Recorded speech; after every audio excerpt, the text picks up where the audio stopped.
I hope everyone's session was as exciting as ours was. Whoa, it was so dynamic. Hi, Josephine. Hi, Josephine. I haven't seen you since September. Hi. Josephine kicks some ass. Let me just put it that way. No doubt. That was great. That was vote green. Vote green. And Krista, if you're listening, just let me know when we have everyone back and when Jenica is in the room. Yes, everybody is back and Jenica is here. I can't see you. I'm here. Okay, good. Maybe if I talk, I'll pop up on your screen. Hello, everyone. Oh, there we go. Okay, well, I know Hannah just said, we need more time. Yes, we did. Let me say right now that was exciting and we do need to do more of it and we will allow more time. This was an experiment a little bit and we were just learning so much. Thank you for your patience. Thank you for putting up with us shifting the rooms around a bit and figuring out the technology. But it was very exciting. And I just can't wait to do it again. And I'm seeing everybody say this. To the facilitators, I will be in touch about how to send your ideas in for the main report, because everyone will be getting a report about the top 2 to 3 ideas that came out of every session, because this will allow us to have more in-depth sessions going forward. Anyway, so now I get to introduce one of my favorite people, Jenica Atwin. During my time as interim leader, I had a chance to get to know Jenica a bit more than, you know, on a campaign trail and showing up once in a while in a campaign office. And I can tell you that, you know, I've got a formal bio here, which I'm kind of ignoring. But Jenica is a team player. She's her own person. For me, as a woman in politics, who's been around a long time, what impresses me about Jenica, I'm going to get all teary here, is she is a person who says, I can be who I am and be an outstanding MP. And there are times as an MP when you're pretty much not shamed, gender shamed, but kind of pushed to, well, don't let that being a mom and a woman thing get in your way. Jenica stands up and says, that's who I am. It's what makes me valuable to you, so don't tell me that. And I love that. It's why she's a rising star, according to Maclean's magazine, in the House of Commons. She ran provincially, and I'm going to say this because it's important to all of us who run and don't win. She ran provincially and did not win her seat. But did she give up? No. She turned around and said, hey, I'm going to run federally against a big Liberal. And she won. And defied the odds. And so I'm very proud of her. Yes, see, everyone's proud of you, Jenica. She is the representative for Atlantic Canada in our Green Caucus, our mighty trio. But she does, I can tell you, having been at those caucus meetings, she speaks up all the time to say, what about my region? What are we doing for Atlantic? Because, you know, we have 2 MPs from the West Coast. So she has to get her elbows out. And she does. She does. And she's a strong supporter of Indigenous rights and of bilingualism. Like, I'll tell you, she is making a difference, even in her own party. Jenica, over to you. Oh my goodness, how can I follow that introduction? Thank you so much. And it's so wonderful just to see the green wave on my screen right now and just be amongst friends. I appreciate this so much. I will be speaking French and English today. I hope that is okay. So I mean, I can tell you we do have simultaneous translation as well. Okay, perfect. Thank you. You know, okay. And so I just, it's always a good day when Greens gather. So I just like to start with that. And I'm coming from the unceded Willistok territory here in Ormukto, Willamugative, a good place to fish. Just honored to work and live and learn here. So what I'm going to do is just kind of give you a bit of a brief rundown of what I've been up to. It's been quite a journey, and just a little bit of how we kind of approach things as a caucus, some of my critic roles to discuss, and yeah, and then I'd love to answer questions and get into a great discussion. That's really what we're here for today. So, merci aussi pour tout prêter ici avec nous, et c'est toujours un bon jour quand les verts rassemblent. I've been an MP for Fredericton now for about 1.5 years. It's been a steep learning curve, as I mentioned, but incredibly rewarding. And I just can't say enough about my incredible team and the work that they've put in on behalf of constituents and Canadians. Obviously, COVID-19 has thrown a bit of a wrench in the original plan of, my first bid as a federal politician. But I would not trade the experience, for the world. It's been incredible, the lessons that have come with it, the challenges that have come with it, the strength that has come out of this as well. So it's one of those things where, the old saying, you can never let a good crisis go to waste. And my hope is that we don't forget the lessons that we've learned of COVID-19 anytime soon, because so many things came to light. Specifically the importance of long-term care, protections for seniors, our responsibility to fight for equality and ending racial oppression, the urgency in ending poverty and homelessness, and the need for a resilient, diversified economy.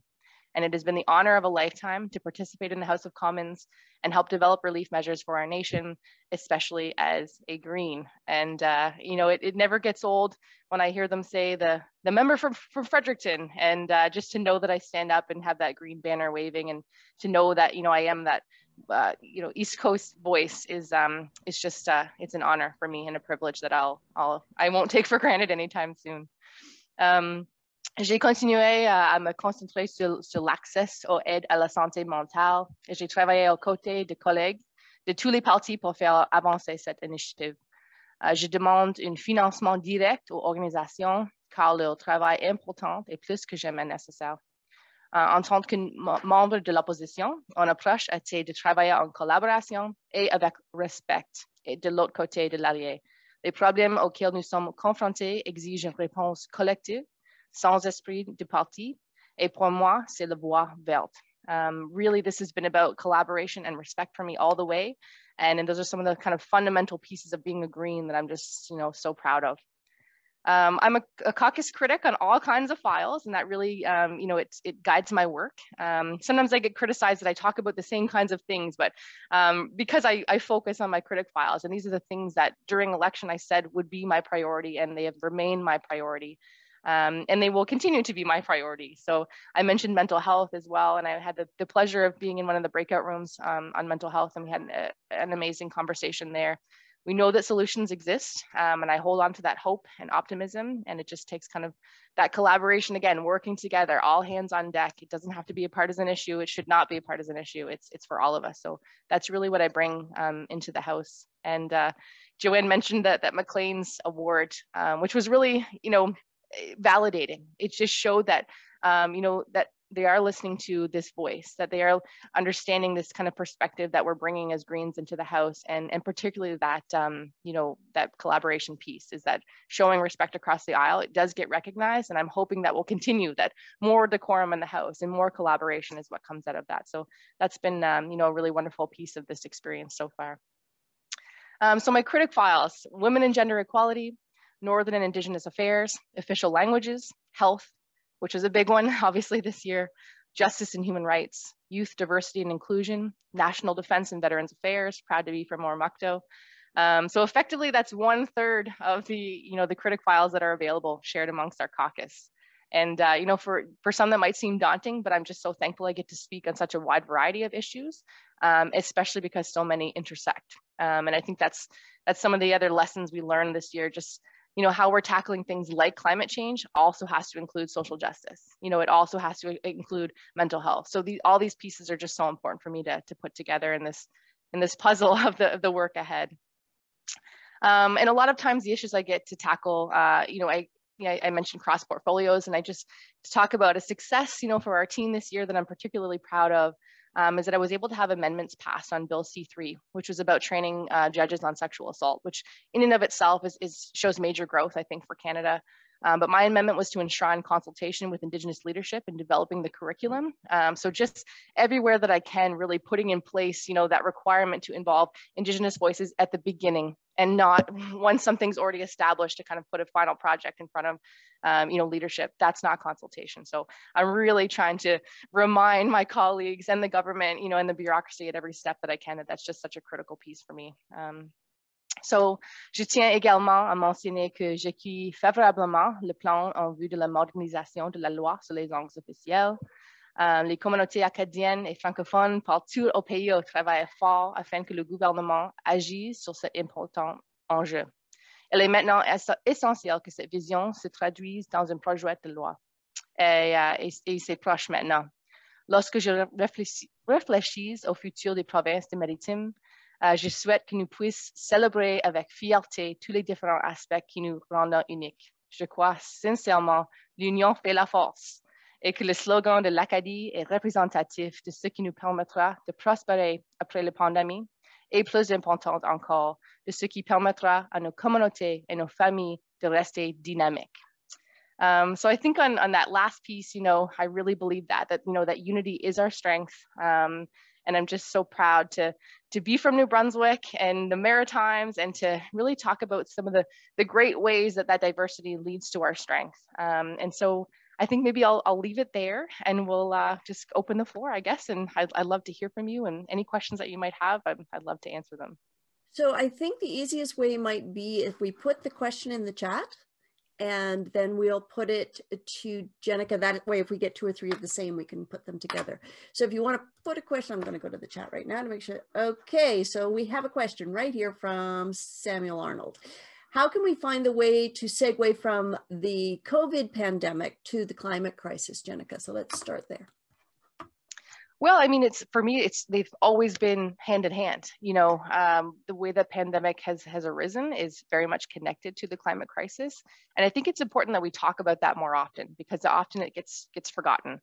And so that's one of those key lessons that I'm talking about, that we can't forget, that there are certain ways that our society has lived and functioned that led to what we're experiencing right now. And it's certainly not the time to lose our strength and focus on the climate crisis. If anything, it should, ramp up those concerns and the urgency in addressing them. And as an example, in the federal, from the legislation that we have, C21 is nowhere near where it needs to be. And that's the bill to have, net zero by 2050.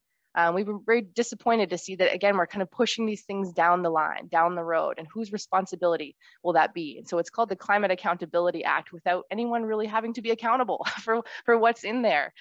So we're pushing for amendments, although most of those amendments would actually be beyond the scope of this bill. So we're working hard from that standpoint, but I think it's just conversations like this that need to continue to happen, that youth voice is still so strong and so important. And so we're getting there, but just to see that that's what we've got right now before us as far as legislation is still disappointing. So that just, again, highlights that Greens need to be there. We need to be that strong voice to constantly be reminding, at all levels of government about how important this is and how it's inextricably tied to the pandemic experience. And, as much as we're looking at the light at the end of the tunnel now, the reality is we may face future pandemics unless we address the issues, that are coming before us. Industrialized farming, as an example, or the way that meat is consumed in our nation. So there's many aspects to this, but it's just something that we're proud to be there to be very vocal about. But it's for me, it's very much tied together, and so it's about reminding people that constantly. Okay, we have a couple of questions that kind of come out of what you've just said. So Lily is asking, how do we encourage collaboration and collective action between all 3 levels of government, or all 3 orders of government, and Indigenous nations, so that we're not doing this without, as you said, having all orders of government at the table at the beginning? I think we still have some lessons to learn here in the East, and there's some success from the West that's kind of being brought over. So I'm looking at things like Indigenous protected conservation areas as just kind of this, for me, that's really the key to so many issues. It kind of combines economy, environment, reconciliation. So there's pieces there. There are, there's things we can draw from, but here in the East, I think we need to do a much better job of honoring the peace and friendship treaties, of ensuring that those voices, both elected leadership as well as traditional governance, absolutely need to be at the table. So it's that consultation piece that I'm talking about. It's beyond that. It's real collaboration that's missing. And so I think for me, I feel I've taken on a bit of the challenge of trying to really link all those levels of government, use my contacts within Indigenous communities here in the province. And certainly that could be expanded Atlantically. And I just, I hate to mention the I word, but when I think of the urban monopoly that exists, I think of, often people say, well, what would we have if we didn't have that? What we would have perhaps is, sovereignty of the indigenous nations in the peace and friendship, territory of Wabanaki, the Dawnland, and that leadership, I think, could be the thing that makes, that turns that page. And so I'm really hopeful and optimistic, and I'm having these conversations kind of, behind the scenes. My husband is an elected band councillor as well. My stepfather's the Willistook Grand Council chief. So they're starting to get there, but and there are allies. There are allies in municipal, in provincial, and in federal politics. So it's just about meeting those people, making those connections, and the networking. And I'm hopeful. I think we're getting there. But you're absolutely right that it's key to have all of those pieces together. It's interesting. One of the suggestions that was made in our breakout group was we're coming up to, in 2025, the 300th anniversary of the Peace and Friendship Treaties, and we should be finding ways to not only celebrate that, but to look at the history, the good, the bad, and the ugly. I think that's exactly what David said, so that we start to be better educated on why we're different here in Atlantic Canada and why we have not always been recognizing it. Catherine Winkler, this may be our last question. I'm keeping an eye on time. Because you do have defense in your portfolio, Jenica is asking, how do we make the case that we have a climate emergency and we're spending $19 billion on fighter jet procurement, $77 billion over the lifetime of those jets? Is there any discussion going on about balancing that kind of inconsistency? Absolutely, there is. Just it's beyond frustrating. I don't think that's not even the word to use. I think when we look at some of the expenditures, when we're facing something like a global pandemic, when we're facing such inequality, homelessness, the poverty, especially here in the Atlantic, to think that that's where we would be prioritizing our investments is unacceptable. Elizabeth May has been an extremely strong voice on the federal stage on this issue.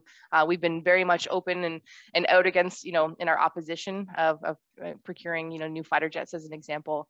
And it goes along with this conversation of who do we want to be as Canadians? What do we want to represent ourselves as on the world stage? And we used to have such a, I think an excellent reputation.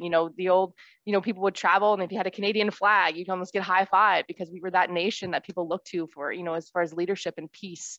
And we've kind of slid off the path on that one. And so we continue to be very vocal, and there's many of our NDP colleagues as an example as well. We join voices with them on some of these issues, because I think the louder we are, it's going to make a bigger difference. But there's still work to do, because as I said, that direction we're heading, it doesn't seem to be changing course anytime soon. So, continue to write your members of parliament, your local MLAs as well. Their voice can still count on this. To the minister, it's critical. And I can still be, critical of that and supportive of the Canadian Armed Forces here in my riding and across the country for what they do as far as helping in a crisis like the pandemic. There's many things that we still need them to do that we can support openly, but it doesn't have to be procuring weapons to continue to be involved in the national or the international stage in ways that we should not be. It's very hypocritical, and we will continue to be loud and vocal in our opposition. Final question, and I'm going to kind of make this broad, is that because I know that mental health is very important to you, and you were in that breakout room, when you're addressing the pandemic and healthcare and what's going to be needed coming out of this pandemic, where do you see the party going on that issue, Jenica? Well, for sure, we've been pushing, for mental health to be included under healthcare. It is healthcare. It's health. To stop being siloed, even provincially, it's under social development. It restricts our investments. It restricts our focus. It restricts the people we have working on this as an issue. So that's one key piece that needs to be there, is just recognizing this as a health issue. And we also had a lot of great conversation around well-being. I mentioned New Zealand in our breakout session about how important it is to just restructure the way we think about this. And also when it comes to the pandemic, I'm on an all-party mental health caucus, which I'm just so honored to be a part of, with like-minded individuals who are really, solutions-oriented. And there's something I learned there too, which was about not pathologizing some of our natural responses to this extremely stressful situation that we're in. So we need the language and to learn to kind of cope with what we're dealing with, and also the resources, should it be something beyond what we can manage ourselves. And those resources are just not there yet. And so from a federal standpoint, we want to increase those health transfer payments to ensure that it's dedicated funding for mental health on the ground in the provinces, and then working with our provincial counterparts to ensure that this is absolutely a priority and that it's looked at in a wholesome wraparound approach, that no longer I've sat in ERs with youth, and after hours and hours of waiting, basically, a prescription is kind of the only option sometimes. And that may not be the only solution that exists, especially when that's a youth's first encounter with the health system around their mental health. So there's so much that needs to change. And, we had a tragedy here in the province, not too long ago. And it's really been a wake-up call, but it should never have taken that, for us to wake up. So I could get emotional about that too. I'm so passionate about this. This is what led me into federal politics. And I will continue to fight, because it's all levels, on the ground, in our communities, in our own homes. But there's certainly a role to play for the federal government as well. Oh, so much to talk about, Jenica. Thank you. I think I speak for all of us when I say we're very proud of you, and we're going to work hard to make sure that you have support from this region. Yeah, big hearts. Oh, thank you. Yeah. All right. Our final speaker has joined us. I have been informed that Annamie Paul is in the house. Yay! Join the meeting. Oh, very exciting that Annamie is with us. And, when I look back at the time that I served as interim leader of the party, it had its highs and lows, but the highest of the highest, and the moment that will stick with me for a long time, but it'll also be preserved for a long time because it's on television, is the moment where I had a chance on October the 3rd, 2020, to say, the next leader, le prochain chef de Parti Vert du Canada, the next leader of the Green Party of Canada, is Annamie Paul. And knowing how exciting that would be, that Greens had chosen, and rigorously, with a lot of competition and a lot of discussion, not a coronation by any chance, we had chosen to make history. To have the leader of a national federal party be the first woman of color, to be the first Jewish woman to take this on. And Annamie, this doesn't define her. She is Annamie. I mean, she's a lawyer that has a great CV on her own. She is a champion on so many levels. But that added to the cachet, that added to the pride, to say that in addition to this very remarkable person, we could add the firsts. And I have watched her take this on. It's not an easy job, folks. It is a hard job. What you see on one level is just the tip of an iceberg. And she has taken it on with certainly aplomb, and ran in Toronto Centre at the same time she was running for leadership, has now announced she's going back in there. And this time she will walk away as their MP. And we can all help her do that.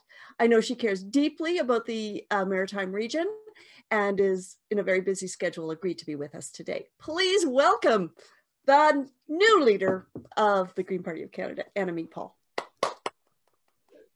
Yay! Thank you. Thank you so much, Joanne. Thank you. That was really lovely. And hello to all of you. Hello to Jenica. I am with you today on the traditional territories of the Mississauga of the Credit, the Anishinaabe and the Haudenosaunee. Je vous adresse aujourd'hui des territoires traditionnels des Mississauga, Anishinaabe et Haudenosaunee. Si je comprends bien, il y a une interprétation en direct. Alors, je vais faire peut-être mes remarques dans les deux langues. Est-ce que c'est correct? Is there simultaneous translation? Yes, there is. We have Andre Muse, I'm just going to give him a shout out because I may forget at the end, has been providing translation and doing a grand job. If you would like to hit the interpretation button at the bottom, if you're just joining us now, and click French, you will hear Andre. Go ahead, Annamie. Great. Okay. So it is a very kind of bittersweet thing I have to say to be with you this morning, because it is wonderful to be with you as always. Joanne is absolutely correct that I am a big fan of the Atlantic provinces, coming as my family does. And I always say this, and my kids say, I don't know why you keep saying this, but I think it's important to say that, you know, coming from a small island family myself, and tiny communities, it is it's a part of Canada that I've always loved, that we always used as our default region to visit whenever we took a family vacation.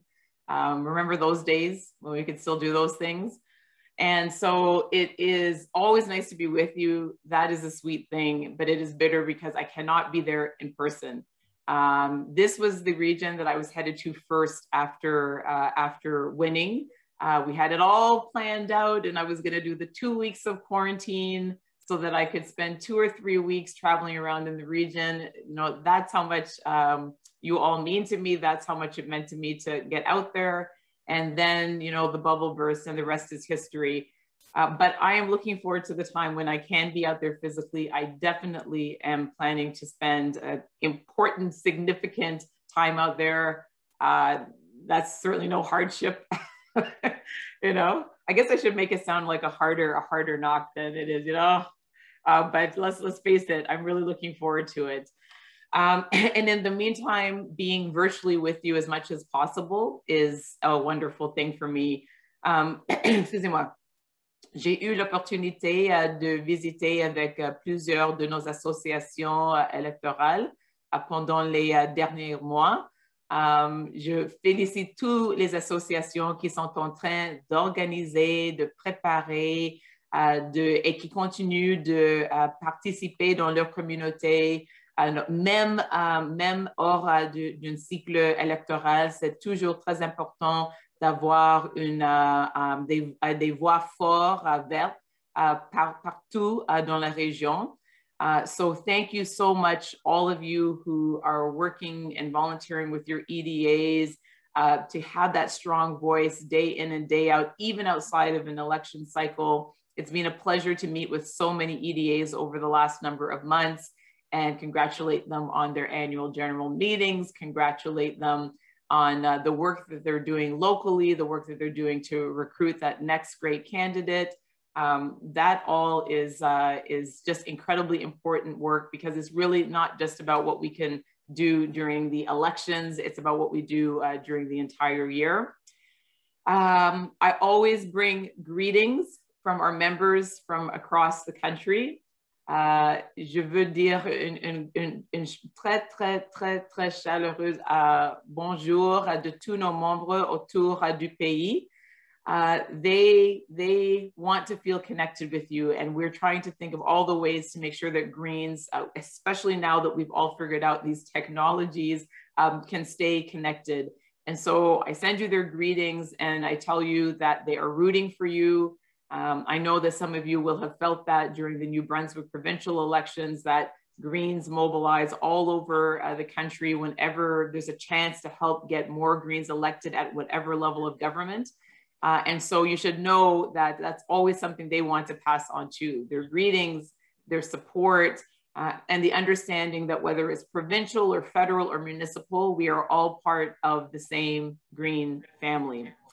And to let you know that you really, the Atlantic provinces, you are the superstars.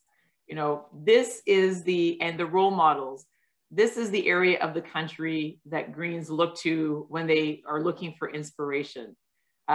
Vous avez réussi à élire le plus grand nombre de Verts, soit aux îles de Prince-Édouard ou au Nouveau-Brunswick.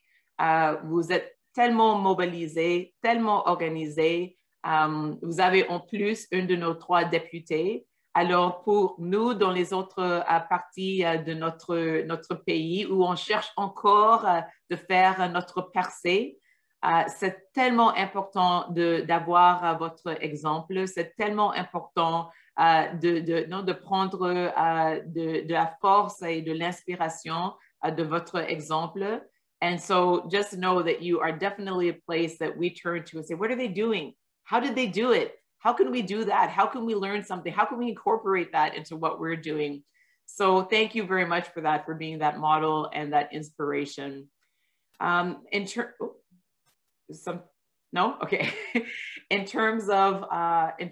of the way that I want us to go forward as a party, what I see my role in being for you is very much one that is supportive of my Green cousins at the other levels, because as I said, not only do we feel like we are part of one Green movement, but also the public views us that way as well. So I'm very aware that anything that I can do to support the provincial parties, for instance, is something that is just good for all of us. And I'm thinking all the time about the ways that I can do that.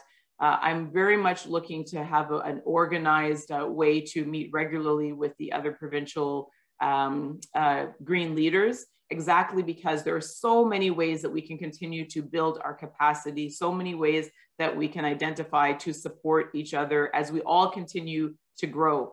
And so that's something that's going to be really important to me. Obviously, it's going to be very important for me to be in the region supporting the candidates that you all select to represent you in the next election, which it seems like the pendulum has swung back towards a spring or a summer election. C'est tout à fait possible que nous serons dans une élection générale dans les prochains 3-4 mois, surtout avec l'accélération de la distribution des vaccins. Alors, moi, déjà, dans ma tête et aussi dans notre calendrier, il y a des dates, il y a des plans pour être dans la région pour soutenir vos candidates et candidates dans les prochaines élections. Ça, c'est pour moi une cible très, très importante. Alors, je l'offre et je l'annonce maintenant que vous pouvez compter sur moi pour être là dans la région pour soutenir nos candidats et candidates. And for any of you that are looking for the help and support in finding those strong contestants to run in your nomination contest, I hope that you've all become aware of our Time to Run campaign, our Faites le Saut campaign. The idea there is that, you know, we want, and in the video, we featured Jenica really prominently, exactly because that is what we're looking for. People who have been such strong leaders in their community, some of whom perhaps have thought about politics, but many of whom have not ever considered it. Many of whom perhaps have never seen themselves reflected in politics and therefore haven't thought that it was a place for them, but are the true leaders in their communities. We want them to nominate themselves, nominate someone else as potential contestants for your EDAs. And we launched this about a month ago, and we've had somewhere already about 400 different expressions of interest from across the country, representing over 185, I think, EDAs. So that is extraordinary, and it tells me that there is just a lot of interest amongst a lot of people in representing the party in the next election. So that is something also that we're really committed to. And if you want any more information about that, and certainly when we identify candidates for your EDAs, we will definitely let you know. More generally, over these next months, you know, Jenica, I caught on the tail end of Jenica's remarks. The caucus is working hard inside Parliament. It is a very full agenda. They are doing the work of you know, a caucus of 30 people easily. It is the hardest working caucus, I am sure, in Parliament. It is truly extraordinary to see them in action. We are working on making sure that people are protected during this pandemic, that the people that fall through the cracks, that continue to fall through the cracks, have protection, whether it's those in long-term care, whether it is, excuse me, whether it's our students, whether it is those that still aren't covered by any of the benefit schemes that are available, whether it's those that continue to go out to their essential jobs and then come back to unaffordable, crowded housing and get infected as a result of it. Our commitment is to be the champion and the voice for all of those people for as long as this pandemic lasts, and to make sure that the commitment to be there for as long as it takes, whatever it takes, actually has some content.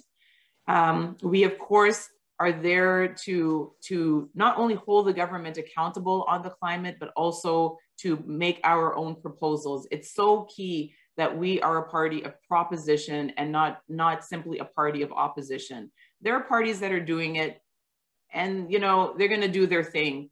We're a party that proposes bold, progressive policies, whether it's on social justice issues or on the climate. And in terms of the climate, we're needed more than ever because a lot of people are confused. They think that what the government has proposed is a credible, ambitious climate plan. They can't tell the difference. And it's our job to explain to them the difference between a credible plan and a plan that is just what we have said multiple times is really just smoke and mirrors. So if we are going to seize this opportunity, it's an opportunity of a lifetime to accelerate our transition towards a green economy, to accelerate ourselves towards zero emissions, to really complete our social safety net, to truly commit to reconciliation and racial and social justice, then we need to make sure that a party like ours that has that built into their DNA, has a strong voice, is holding the government accountable while also proposing really strong policies. And so that is what we are doing day in and day out. Nous sommes là pour proposer les politiques progressistes. Nous sommes là pour dire que c'est le moment de finalement compléter notre filet social, de finalement mettre en place une relance verte, une relance qui assure qu'on accélère notre progrès vers une économie d'émissions zéro. Et pour dire que oui, c'est possible finalement de mettre en place tout ce qui est nécessaire pour la réconciliation, pour créer une société vraiment juste et équitable. The ambition is all that is missing, and we have the ambition. I believe that this is a really pivotal moment for us. I believe that people in Canada are ready to make different choices exactly because of the transformation, the disruption that has been produced throughout this period. Around the world, those of us who have had the privilege of being in countries where Greens have made breakthroughs, we've seen that it happens exactly at moments like this, where people have been perturbed enough, disrupted enough to be ready to make a different choice. I think that we are at one of these moments there. And so our job together across the Atlantic provinces, across our entire Green family, is to make sure we are as ready as possible to seize that opportunity so that we can have as many Greens elected so that they can be the strong voice for their communities. Alors, je vous invite de continuer avec votre travail. Je vous remercie tellement pour tout ce que vous faites pour aider, soutenir et faire grandir notre parti, tous nos partis verts, en fait, tout notre mouvement vert. Et je crois sincèrement que ce moment de perturbation, de transformation est un moment qu'il faut saisir, un moment où les gens, je crois, vont être prêts de dire oui, je vais choisir une option positive, progressiste et verte. C'est notre travail de vraiment faire tout ce qui est possible, tout ce qui est nécessaire pour être prête à saisir cette opportunité. So thank you very much for having me here today. Invite me back anytime again.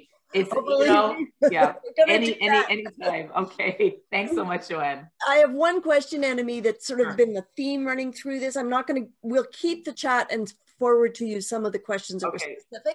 But one of them was, is there a process, or are you working on a process to get regional priorities into this year's platform? Because that's something we've been talking about and we'll have suggestions, but I'm just wondering your best advice on that.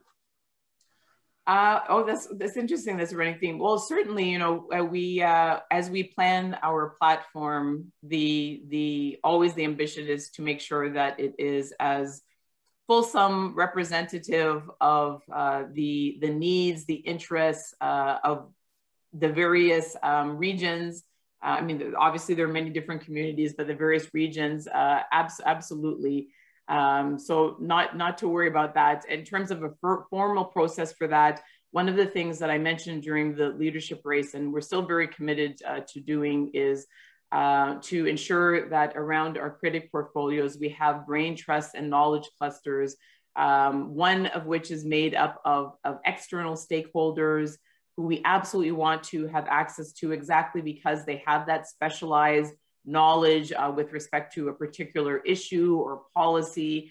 And then we also want to have the other group, which is made up of our members, who also have that specialized knowledge and experience, so that they can contribute to the parts of the platform where we want to tap into that. You know, we have such an extraordinary knowledge base, and we want to make sure that even outside, again, Joanne, of election cycles, that we are tapping into it. And so the plan is to create those. Alors, il y aura absolument des opportunités pour nos membres et aussi nos collègues dans les autres niveaux du Parti vert, les autres niveaux de gouvernement, de contribuer à notre programme. L'idée, c'est de créer un système permanent de soutien pour nos membres de notre cabinet fantôme, pour assurer que les perspectives diverses des diverses régions sont reflétées dans notre programme. Merci beaucoup. Excellent.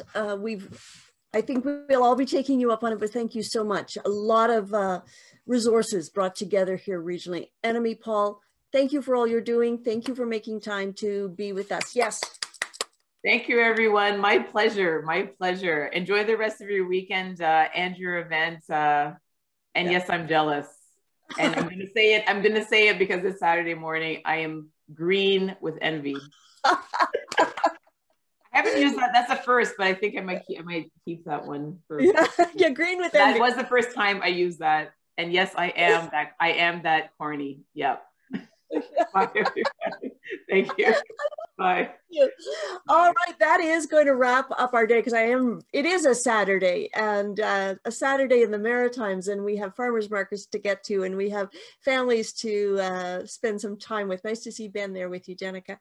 I do want to thank a few people. I really want to thank Andre Muse, our translator, whose heart is with our topics as well, and we can feel it in the translation. Thank you, Andre, for a great job. Well done. This was put together by the Green Party of Nova Scotia. Just a reminder, we might have an election coming up this year, and if we reach out to all of you, we would appreciate any support. Krista Greer is our administrative person, our provincial administrator here in Nova Scotia. I can't thank her enough. I kept her very, very busy over the last 2 weeks. And she has been assisted by Judy Green in doing the technical things today. And this was new for us. I see in the chat that people are suggesting we do this on a regular basis. I'm going to say that's a great idea. And because we've had the chance to work out some kinks today, expect to hear more from us on this, maybe topic specific, not quite as grand as this, but a chance for us to really work together. I mean, I'm hearing from everybody. Our breakout groups were dynamic, and we are stronger together. I'm going to forget who said it now, maybe it was Peter, that, you know, we have these historical connections as a region. You know, you have a parent from here and you've traveled there, and we're connected in so many ways. We're fiercely independent, but we're also very connected. So merci à tous, à toutes. Thank you so much for this. I'm going to say to be continued. Go out and enjoy this wonderful world that we live in and we are fighting so hard to support.